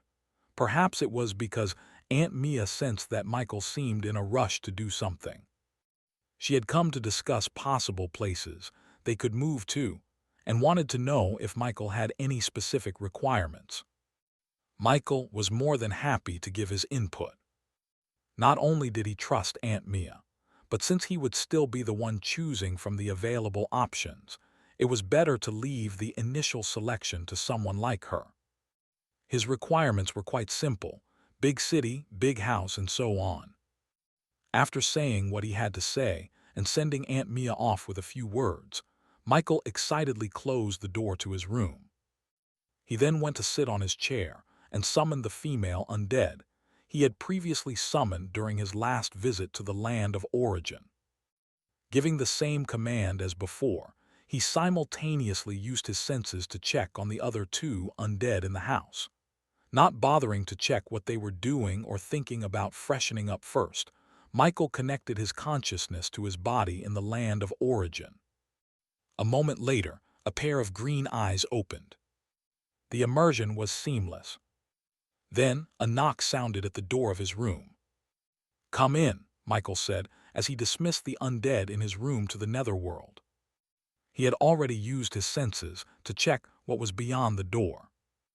Though he couldn't physically see what was on the other side, he could sense the vitality and mana of the person standing there. They were ordinary. Soon the door opened, and a young lady in maid's clothing entered the room. "Good morning, my lord." "Good morning." Though his face remained relatively expressionless, Michael mentally sighed in relief. Had he been even a few seconds later, he might have missed the maid's call. It wouldn't have been a major issue, as he would have arrived only moments later, but he didn't want to draw any unnecessary attention to himself. It was still quite dark in the land of origin, so Michael was fairly certain this was the first knock on his door for the morning. Or at least he hoped so. Sighing inwardly at the limitation of not being able to move in both Aurora and the land of origin simultaneously. He focused on what the maid was saying. "Sorry for disturbing your rest, my lord, but the mayor asked me to come and inquire if you'd like to take your bath soon so my colleagues and I can assist you." As the maid finished her sentence, Michael thought he might have seen wrong when he noticed a faint blush on her face. However, he was more focused on something else. "Help me with my baths, how?" "By preparing the water for you, my lord," the maid replied. "Boiling it if you prefer it hot, or adding ice if you prefer it cold, or—" Michael watched as the maid left his room, an odd expression flickering in his eyes. Nobles sure know how to enjoy themselves. He couldn't help but recall a few things about the habits of nobles in the medieval ages back on Earth. This place seemed to share some similarities, at least in certain aspects. However, Michael wasn't interested. Not only did he feel no attraction toward the maid, but the casual nature of it all also put him off. Maybe it had nothing to do with his lack of interest in her specifically. Still, instead of indulging in whatever fun the people of this world seemed to enjoy, Michael had more important things to focus on. It's a new day. Michael let out a sigh. It was another day in the land of origin, and for the first time, he had slept under a proper roof within a civilization. The thought made him feel a little emotional, but it also reminded him of just how much he still had to do. Even though rushing might only make things worse, and his alternative plans were limited aside from sticking close to Mage Lion's group, Michael decided to go with the flow for now. A short while later, another knock resounded from the door. Already expecting it, Michael called out, "Enter." The door opened, revealing the same maid from before, now accompanied by a few others. Some carried buckets of steaming water, while others held cloth-like materials in their hands. "Sorry to disturb you, my lord," the maid said respectfully. "Your bath is ready." Also, the mayor, taking into consideration that the lord does not seem to have extra clothing, had the town's tailors prepare some garments for you.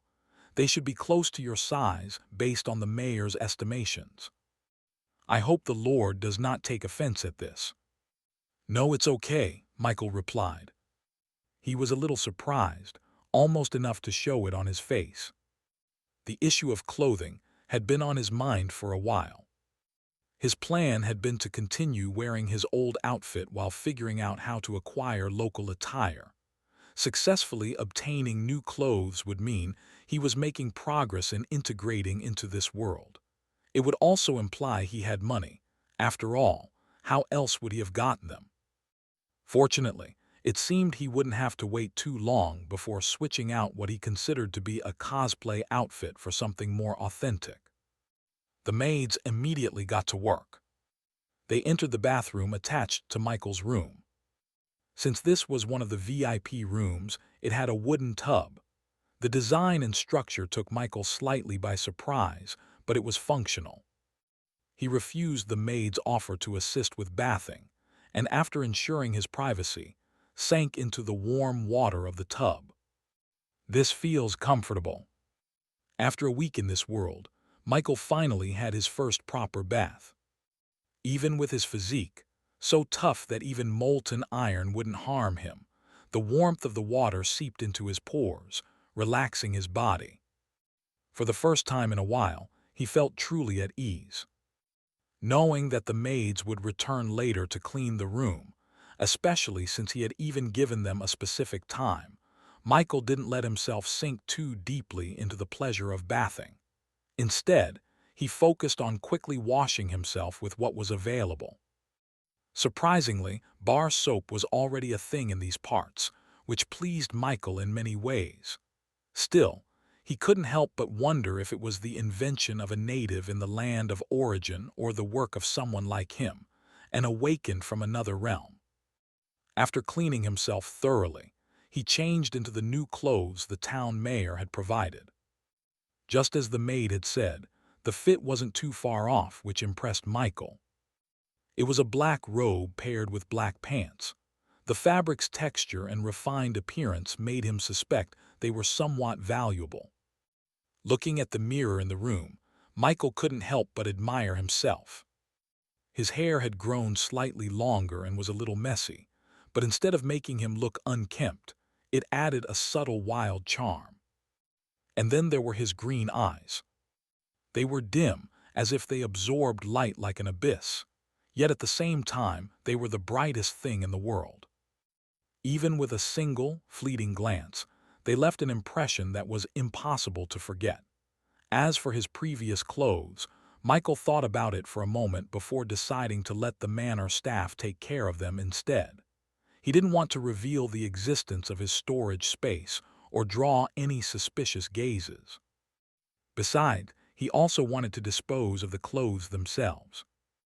As for whether anything bad could happen if the natives of this world got their hands on them, Michael wasn't paranoid enough to worry about that. He had already seen that, aside from the difference in materials, his old clothes didn't look out of place in this world's fashion. There was nothing particularly strange about them that could cause a problem. Just as he finished adjusting his new outfit and was staring at himself in the mirror, another knock sounded at the door. Michael told the person to enter. This time it was also a maid, but one he didn't recognize. She hadn't been among those who had attended to him earlier. "Sorry for disturbing you, my lord, but the mayor would like to invite you for breakfast. He would have come himself, but he is currently with the other lord, waiting for you," the maid said cautiously. Michael didn't need to ask who the other lord was. He already knew. It had to be Mage Lion. "Lead the way," he said. He was gradually getting used to the way the people of this world addressed him. Without realizing it, he found himself slipping into the role naturally. As a reserved person who preferred to keep to himself, a textbook introvert, his demeanor didn't seem out of place for a noble. The only thing that stood out about this lord was his accent. It just felt a little off. Michael followed the maid through the manor, inspecting his surroundings once again. Regardless of whether this building was placed on Earth or in Aurora, its style and design would make it a prime tourist attraction. But in the land of origin, things were different. At least in these parts, this was the current aesthetic. Anything considered ancient here, probably like the first location Michael had found himself in, would be a museum exhibit back in his world. As he admired the architecture, it didn't take long for him to reach the mayor's dining room. It was quite large, and a few people were already seated at the table. Among them were the captain of the night team, the mayor, and Mage Lion. However, no one sat at the head chair, not even the owner of the manor. A little puzzled why having some guesses, Michael didn't attempt to be different and sat down on the side of the dining table. The side Mage Lion just happened to be on and in front of the night captain and the mayor. "Good morning, Sir Mike." The mayor was the first to greet him, standing up and giving a short bow. "Good morning, Mr. Mayor." Michael hesitated for a brief moment, unsure whether he should stand and return the greeting. In the end, he made his decision on the spot after observing the situation. For one, the mayor had a genuine look of respect in both his expression and movements. And more importantly, the two other men at the dining table did not seem to find the greeting out of place. Instead, they acted as if it were completely normal. For some reason, it reminded Michael of the way the maids acted around him. So just as he had done with them, he chose to act as he imagined a person in power would. And he wasn't wrong. Even as he spoke and remained indifferent to the gesture, the mayor still smiled before taking his seat again. Following the mayor, the night captain also stood up to greet him. Michael, however, felt mentally drained when he realized that just as the mayor sat down, the night captain had already risen for his own greeting. Even though the man didn't bow but simply gave a salute, the action was ultimately the same. Michael couldn't help but wonder how they would react if they ever found out he was a fake noble. The only one who gave a simple greeting without standing was Mage Lion, and in more ways than one, Michael was grateful for that. After responding in kind, Michael watched as the town mayor, who had been waiting for everyone to settle in, picked up a small bell from the empty table and rang it. Michael had noticed the bell earlier and wondered about its purpose. It didn't take long to find out. Soon, the sound of rapid footsteps echoed through the manor, followed by the scent of various foods. Maids and male attendants streamed into the dining room, carrying plates, cups, and an assortment of dishes. In moments, the once empty table was filled with a lavish spread. Though Michael kept his expression neutral, he was quietly impressed. He also realized that the others had been waiting for him before officially starting the meal. But since no one spoke and he had nothing to say, he focused on the food instead. And it was great.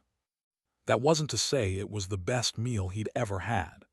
Under Aunt Mia's care, he had learned to cook and even considered himself a decent cook. Of course, Aunt Mia, an actual chef, even if she wasn't the head chef of her establishment, was on another level. Michael didn't think his cooking or Aunt Mia's was inferior to what he was currently eating, but he had to admit the new flavors were exceptional. Especially the meat. If not for the fact that he didn't truly need food anymore, wasn't particularly greedy, and was more interested in the conversation happening at the dining table, he might have eaten more. What confused him was the whole necessity of food. Back when his stats were still growing, he needed more food to sustain himself. But after reaching a certain threshold, everything changed. His endurance increased, and his need for food significantly decreased. Still, he didn't see it as a bad thing. As long as he avoided reaching the point of true hunger, it wasn't an issue. But if he did, using numbers as an example, it would be like the combined hunger of over 40 starving humans compressed into a single body. It's morning now, and the monster still hasn't attacked, nor has any sign of movement been spotted outside the forest, whether in the air or on land.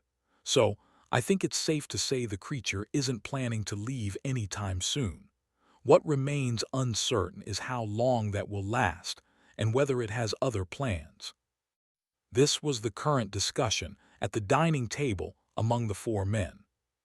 Michael listened quietly, but didn't fully agree with Mage Lion's assessment.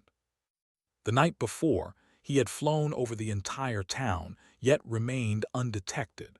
That alone proved the mage's senses had limits. Who was to say the monster didn't have flying underlings already surveying the town? However, pointing this out would only risk exposing himself and cause unnecessary panic. Besides, there were already contingency plans in motion. I've sent a message to the capital requesting aid, but as we all know, we must report the situation in person as well, Mage Lion stated. He exchanged a few more words with the mayor and the knight captain, while Michael remained silent. Only after they concluded their discussion did Mage Lion turn to him. Sir Mike, if I recall correctly, yesterday you mentioned that you weren't familiar with the way to the venue or the Duke of Evermoon's competition, correct? Yes, that's right, Michael confirmed, wondering silently where this conversation was leading to when Mage Lion spoke again.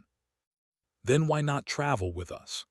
Thanks for watching. Please subscribe and like the video and comment down if anything wrong in the story, and if have any suggestion to a new novel or want next part of any series, comment down. Our target is to get 1K subscriber. There will be surprise for all of you. Stay tuned.